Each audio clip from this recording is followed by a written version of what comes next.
Today in San Francisco, President Biden met face-to-face with Chinese President Xi Jinping for the first time in a year. The two leaders are announcing agreements on military communication and a crackdown on the Chinese chemicals used to make the lethal drug fentanyl.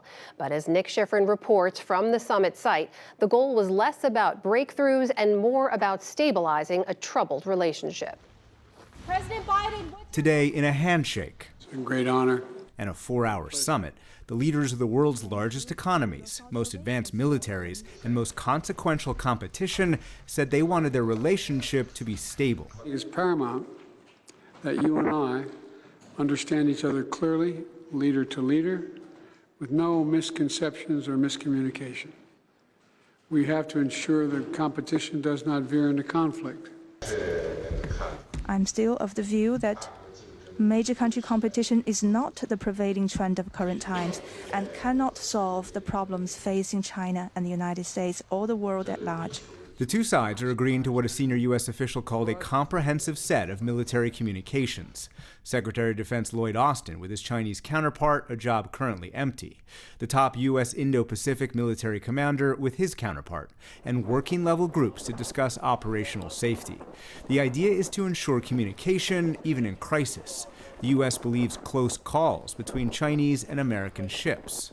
What the U.S. calls 180 unsafe encounters between Chinese and American jets just in the last 2 years.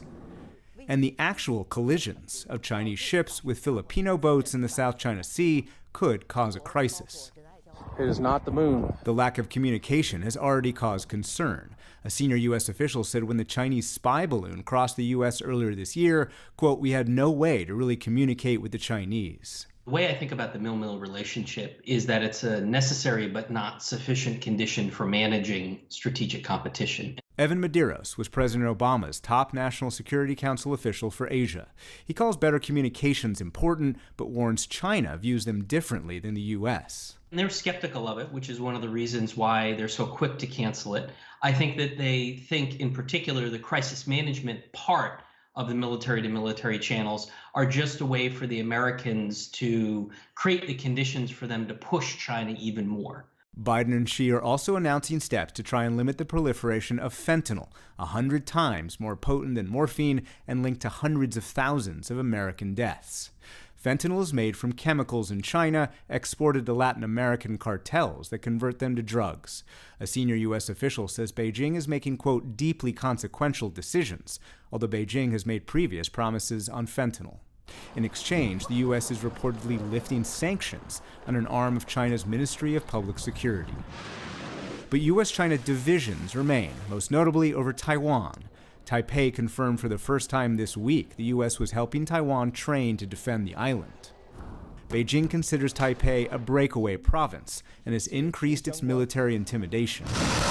Today, President Biden is warning China not to interfere with Taiwan's January presidential election. Beijing labels the frontrunner, William Lai, a separatist. But senior U.S. officials hope Beijing's aggression toward Taiwan could be, quote, inhibited by internal problems. Rare protests in 2021 in the offices of the real estate developer Evergrande revealed deep dissatisfaction with the Chinese economy. Today, more foreign direct investment is flowing out of the country than coming in.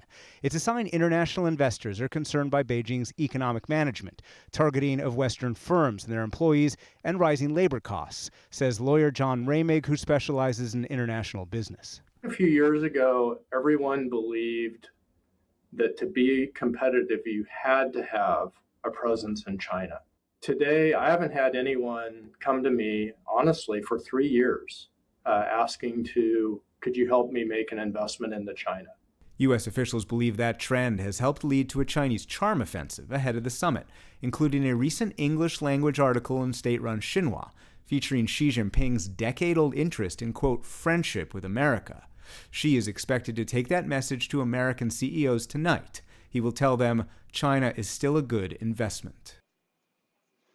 U.S. officials here at the summit site are eager for more communication and contacts, but they say they're not returning to diplomacy of the past. The overriding context of the relationship, they say, today is competition.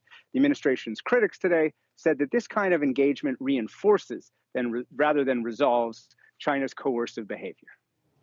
Nick, so what about this announcement you reported on about military to military communications? How significant is that? Well, as we reported, Amna, the U.S. is thinking that this is particularly important in times of crisis, but it's unclear that it'll affect what you also just saw, those Chinese jets, those Chinese ships coming so close to U.S. military assets. The bottom line is analysts believe Beijing harasses U.S. military assets because it doesn't want them operating so close to Chinese territory, even though the U.S. says they're in international waters, and the fact is communication won't change that. And what do we know about any conversation between the two leaders on the ongoing conflicts catching the world's attention, specifically in Gaza and in Ukraine? U.S. officials and President Biden today is reinforcing this message, hope that China can be helpful when it comes to the Middle East by talking to its partner, Iran, and encouraging it not to expand the conflict. On Ukraine, U.S. officials believe China is pretty much all in politically when it comes to supporting Russia diplomatically, of course, and militarily reinforcing its military, but stopping just short of sending weapons to Russia for its war in Ukraine. And again, nothing today is going to change that either.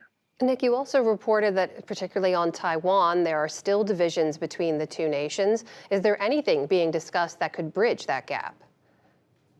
Yeah, in a word today, no. I mean, Chinese officials tell me that they find U.S. behavior around Taiwan, not only the navigation patrols that the U.S. Has between Taiwan and the mainland, but also the president's previous comments about supporting Taiwan and boosting military help to Taiwan, that is destabilizing. The U.S. is just going to repeat, according to U.S. officials, what it has said in the past, that it believes in the one China policy, believes in the assurances that it has given Beijing in the past, and they are hoping that that previous language they've said is stabilizing. But frankly, it is unlikely to reassure Beijing. And so yet again, we are talking about something where divisions are not going to be papered over at this summit at all.